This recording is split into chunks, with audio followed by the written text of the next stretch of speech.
তৃতীয় শ্রেণীর গণিত বইয়ের আজকের ভিডিওতে আমরা 37 পৃষ্ঠা নিয়ে আলোচনা করব। তো 37 পৃষ্ঠা থেকে আমরা কি শিখব? 37 পৃষ্ঠা থেকে আমরা শিখব হচ্ছে যোগ ও বিয়োগের সম্পর্ক।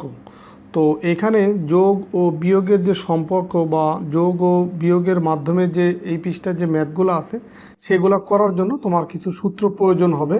যেমন এখানে দেখো 3টা সূত্র দেওয়া আছে, তবে এই ধরনের অঙ্কগুলা সূত্র ছাড়াও কিভাবে খুব সহজে করা যায় আজকের ভিডিওতে সেটাই আমি শেখাবো। এবং আশা করি আজকের ভিডিওটা যদি তোমরা মনোযোগ দিয়ে দেখো তাহলে এই সূত্রগুলো মনে না রেখেও তোমরা খুব সহজেই এই ম্যাথগুলো করতে পারবা। তো এই প্রথমেই দেখো যে এই ম্যাথগুলো কী ধরনের হয়। এই ম্যাথগুলো হয় এই যে ধরো একটা খালি ঘর দেওয়া আছে, বিয়োগ একটা সংখ্যা সমান সমান আরেকটা সংখ্যা। তো এখানে তাহলে সংখ্যা আছে 1 2 3টা সংখ্যা থাকবে। 3টা সংখ্যার ভিতরে যে কোনো একটা সংখ্যা বের করতে বলবে, বাকি 2টা সংখ্যা দেয়া থাকবে। তো এখন এই ধরনের ম্যাথ করার জন্য তোমার যে সূত্র ছাড়ার যে নিয়ম সেটাও শিখবো। তো তার আগে এখানে এই যে 3টা সংখ্যা, প্রথমে একটা সংখ্যা, তারপরে বিয়োগ দিয়ে আরেকটা সংখ্যা, সমান দিয়ে আরেকটা সংখ্যা, এই ক্ষেত্রে এই কোন সংখ্যাকে কি বলা হয় সেটা শিখবো। দেখো এই যে এখানেও এই সিমিলার এই টাইপের কিছু অঙ্ক আছে। দেখো যেমন 14 বিয়োগ হচ্ছে 8 সমান 6। তো এখানে এই সমানের আগে আছে 2টা সংখ্যা, সমানের পরে আছে একটা সংখ্যা। তো এই যে যে বিয়োগের অঙ্ক, এই যে এই চিহ্নটাকে বলা হয় বিয়োগ। তো এই প্রথম যে সংখ্যা, এই যে দেখো এখানে প্রথম সংখ্যা কত? 14। এই 14কে বলা হবে বিয়োজন। এটা তোমাকে মনে রাখতে হবে, বিয়োজন। 14কে কি বলা হয়? বিয়োজন। আর এখানে যে 8 যেটা, এই 8কে বলা হয় বিয়োজ্য, বিয়োজ্য। আর এই যে 6 এটাকে বলা হয় বিয়োগ ফল, বিয়োগ ফল। তো দেখো এই যে বিয়োজন তাহলে কাকে বলে? যে সংখ্যা থেকে বিয়োগ করা হয়। যেমন এখানে 14 থেকে 8 বিয়োগ করা হচ্ছে, এই কারণে 14কে বলা হবে কি? বিয়োজন। যে সংখ্যা থেকে বিয়োগ করা হয় তাকে বলা হয় বিয়োজন। আর যে সংখ্যাকে বিয়োগ করা হয়, যেমন এখানে 8কে বিয়োগ করা হচ্ছে 14 থেকে, তো যে সংখ্যাকে বিয়োগ করা হয় সেটাকে বলা হয় বিয়োজ্য। আর এই বিয়োজন থেকে বিয়োজ্য বিয়োগ করার পরে যে সংখ্যাটা আমরা পাবো সেটাকে বলা হয় বিয়োগ ফল। এই সমান চিহ্নর পরে যেটা লেখে এটাকে বলা হয় বিয়োগ ফল। এখন এই যে বিয়োজন, বিয়োজ্য আর বিয়োগ ফল, তাহলে যদি এটা আমরা সুন্দরভাবে সাজিয়ে লিখি তাহলে প্রথমে আসে কি? এই যে বিয়োজন, বিয়োজনটা আসে প্রথমে, তারপরে এই যে বিয়োগ চিহ্নটা, যে এখানে বিয়োগ চিহ্ন, পরের সংখ্যাকে বলা হয় বিয়োজ্য, আর এই সমান চিহ্নের পরে যেটা সেটাকে বলা হয় বিয়োজ্য, বিয়োগ ফল। তো এইখানে দেখো এই 3টা সূত্র দেওয়া আছে। তো 3টা সূত্র তোমার মুখস্থ করার কোনো প্রয়োজন নেই। তুমি যদি শুধুমাত্র এই একটা সূত্র মনে রাখো তাহলেই বাকিগুলো মানে ম্যাথ করার জন্য বাকি যে এই যে বিয়োজন বা বিয়োজ্য বের করার যে বিষয়টা সেটা তুমি বুঝতে পারবো বা সেটা তোমাদেরকে শিখিয়ে দিব। তাহলে এখান থেকে শুধু আমরা এটা শিখবো। তো এটাও শেখার কিছু নাই। এখানে তোমার যে বিয়োগের যে অঙ্ক আছে সেটা তুমি সেটা থেকে যে প্রথম যে সংখ্যা সেটাকে বিয়োজন, বিয়োগ দিয়ে যে সংখ্যাটা দেওয়া আছে সেটাকে বিয়োজ্য, আর সমান চিহ্নের পরে যেটা আছে বিয়োগফল, এইটুকু মনে রাখলেই হবে। তাহলে এইটা অনুসারেই কিন্তু এখানে লিখে দিলেই হলো যে প্রথম সংখ্যাটা বিয়োজন, তারপর হচ্ছে বিয়োজ্য, তারপর হচ্ছে কি? বিয়োগফল। তো এইটুকু মনে রাখলেই তোমার হবে, বাকি এই সূত্র কিন্তু প্রয়োজন হচ্ছে না। শুধু এই বিয়োগের যে অঙ্ক প্রথমটা বা দ্বিতীয়টা বা শেষের সংখ্যাটাকে কি বলা হয় সেটা মনে রাখলেই হবে। এখন এই যে এই দুটো মনে না রেখেও আমরা কিভাবে করতে পারি সেটা এখন দেখো। তো দেখো এইখানে এই সমান চিহ্নর আগে 2টা সংখ্যা আছে। যেমন এই যে দেখো এই সমান চিহ্নর আগে 8 আছে, 14 আছে, 2টা সংখ্যা, সমান চিহ্নর পরে আছে একটা সংখ্যা। এখন সমান চিহ্নর আগে এই, তার মানে এটা হচ্ছে বাম পাশ, আর সমান চিহ্নর পরে যেটা এটা হচ্ছে ডান পাশ। তো যদি এই বিয়োগটা করার ক্ষেত্রে বাম পাশ থেকে কোনো সংখ্যাকে ডান পাশে নিতে হয় তাহলে যোগ থাকলে বিয়োগ হয়, বিয়োগ থাকলে যোগ হয়। একইভাবে ডান পাশ থেকে কোনো সংখ্যাকে যদি এই বাম পাশে আনার প্রয়োজন হয় সেক্ষেত্রে যোগ থাকলে বিয়োগ হয়, বিয়োগ থাকলে যোগ হয়। যেমন ধরো এইখানে 14-র আগে কিন্তু কোনো চিহ্ন নাই, তার মানে 14-র আগে আছে কি? কোনো সংখ্যার আগে যদি চিহ্ন দেয়া না থাকে তাহলে ধরে নেওয়া হয় সেটার আগে যোগ আছে।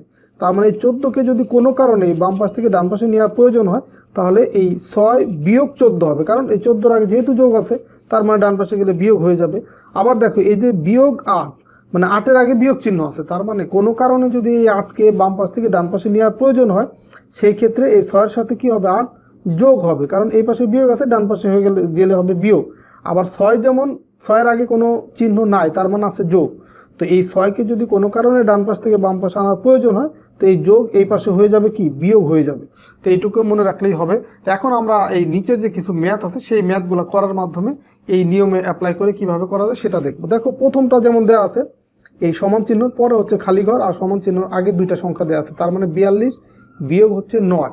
তো এখন এইখানে কিন্তু কোনো সংখ্যাকে ডান পাশ থেকে বাম পাশে বা বাম পাশ থেকে ডান পাশে নেওয়ার প্রয়োজন হচ্ছে না। এই ম্যাথগুলো করার ক্ষেত্রে তোমাকে এই যে খালি ঘর দেওয়া আছে সেই খালি ঘরকে অবশ্যই সমান চিহ্ন যে কোনো এক পাশে রাখতে হবে আর সংখ্যাগুলোকে অন্য পাশে রাখতে হবে। তো এখানে দেখো সংখ্যা দুইটা এক পাশে আছে, সমান খালি ঘরটা আরেক পাশে আছে সমান চিহ্ন ডান পাশে আছে। তো এই কারণে এখানে কোনোটা ডান পাশ থেকে বাম পাশ বা বাম পাশ থেকে ডান পাশে নেওয়ার প্রয়োজন হচ্ছে না। সাধারণভাবে এই 42 থেকে 9 বিয়োগ করে দিলেই হবে। তো দেখো বিয়োগ করার নিয়ম কি, 9 আছে কত হলে এইখানে ডান পাশের যে অঙ্ক বা এককের অঙ্ক 2, তো যেহেতু এটা 9-এর চেয়ে ছোটো তার মানে 2-এর আগে ধরতে হবে 1। তো 2-এর আগে যদি মনে মনে 1 ধরি ওইটা হয়ে যায় হচ্ছে 12। তো 9 আছে কত হলে 12 হবে, 9 10 11 12, দেখো 3 ঘর যাচ্ছে, তার মানে এখানে হবে কত 3। আর হাতে থাকবে 1, সেই 1 এখানে আসবে। তো 1 আছে কত হলে 4 হবে, তো 1 আছে কত হলে 4 হবে, 1 2 3 4, দেখো এখানেও 3 ঘর যাচ্ছে, তার মানে 3। তো 33 হচ্ছে উত্তর।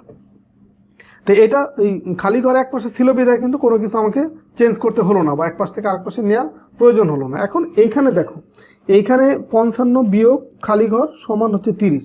তো এখন আমার এইখানে এই সূত্র ছাড়া করার জন্য নিয়মটা হচ্ছে এই খালি ঘরকে সমান চিহ্নের এক পাশে রাখতে হবে, সংখ্যা দুইটাকে এক পাশে রাখতে হবে। তো এখন এই কোনো খালি ঘরের আগে যেটা আমার বের করতে হবে, খালি ঘরে একটা সংখ্যা বের করতে হবে যে কত বসবে।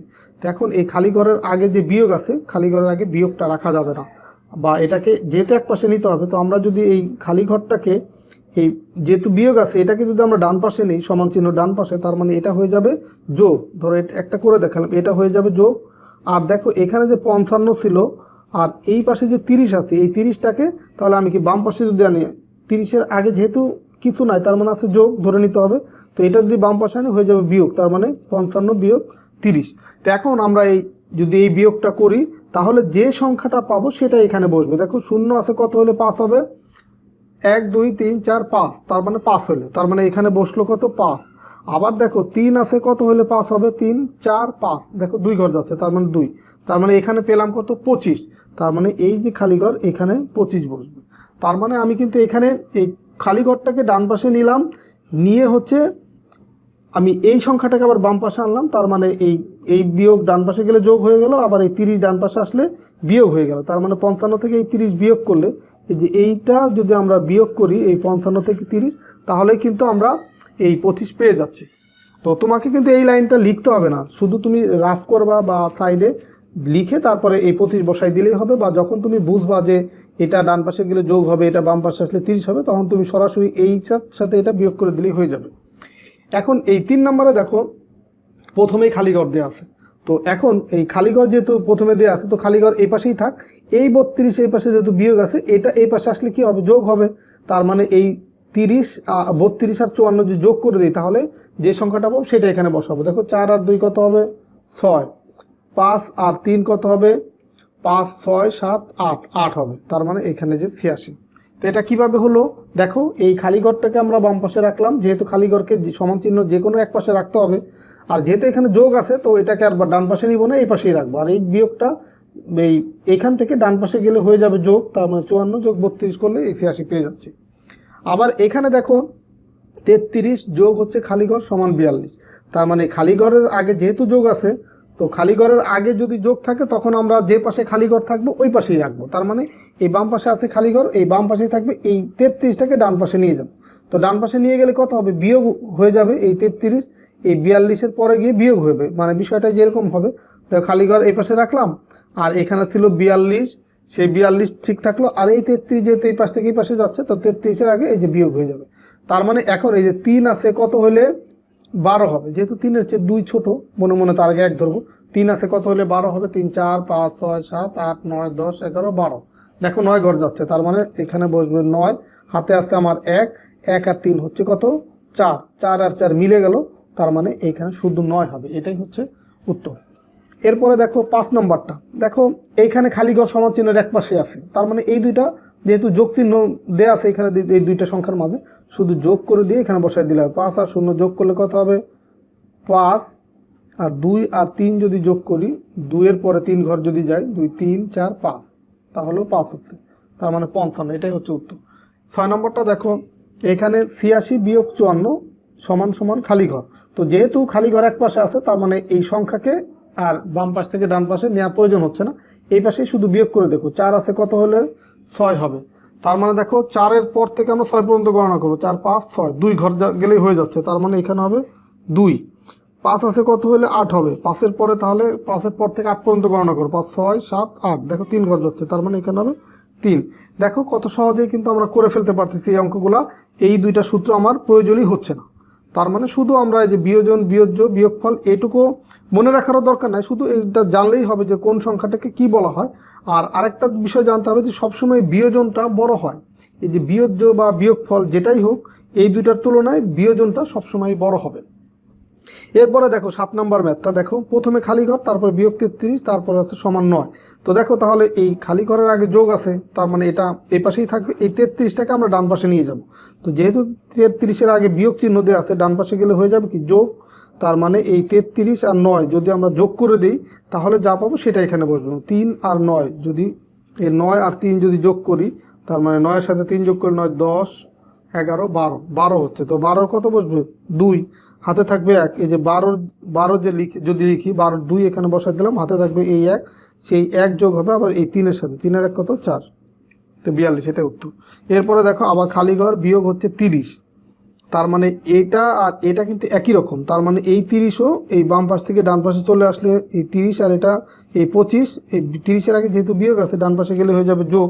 তার মানে 30 আর 25 যোগ করলে যা পাবো সেটা এখানে বসাবো। দেখো 5 আর 0 যোগ করলে কত হবে 5 হবে। যে কোনো সংখ্যার সাথে 0 যোগ করলে ওই সংখ্যাই হয়, মানে 5-এর সাথে বা যে কোনো সংখ্যার সাথে 0 যোগ করলে ওই সংখ্যা, মানে এই যে এখানে 5-এর সাথে যেহেতু 0 যোগ করলাম, তার মানে 5ই হবে। আবার দেখো 2-এর সাথে 3 যোগ করি, তাহলেও 5 হচ্ছে, এটাই উত্তর। লাস্ট যে অঙ্ক এই 37 পৃষ্ঠার দেখো, এইখানে 54 যোগ 32 সমান খালি ঘর। তার মানে এই দুইটা যোগ করে যা পাবো সেটা এখানে বসাবো। এই 2 আর 4 যোগ করলে হয় 6, আর 3 আর 5 যোগ করলে হয় 8, তো এটাই উত্তর। তো আশা করি এই 37 পৃষ্ঠার যতগুলো ম্যাথ ছিল সবগুলো ভালোভাবে বুঝতে পারছো।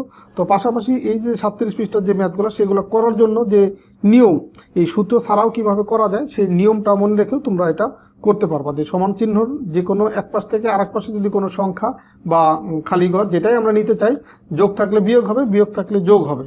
আর এই 3টা সূত্র তোমার মনে রাখার কোনো প্রয়োজন নাই বা মুখস্থ করার প্রয়োজন নাই, কারণ এগুলো মনে রাখতে গেলে বা মুখস্থ করতে গেলে তোমার হয়তো ভুল হওয়ার সম্ভাবনা থাকে। কিন্তু তুমি যদি জানো এটা যে এক পাশ থেকে আরেক পাশের সংখ্যাকে নিলে, এই সমান চিহ্নের এক পাশ থেকে আরেক পাশে নিলে যোগ থাকলে বিয়োগ বা বিয়োগ থাকলে যোগ হয়, তাহলে কিন্তু তোমার আর কষ্ট হচ্ছে না, সহজেই করতে পারবো। তো ঠিক আছে, সবাই ভালো থাকো, সুস্থ থাকো। আর পরের ভিডিওতে আমরা 38 পৃষ্ঠা থেকে আলোচনা শুরু করব। আল্লাহ হাফেজ।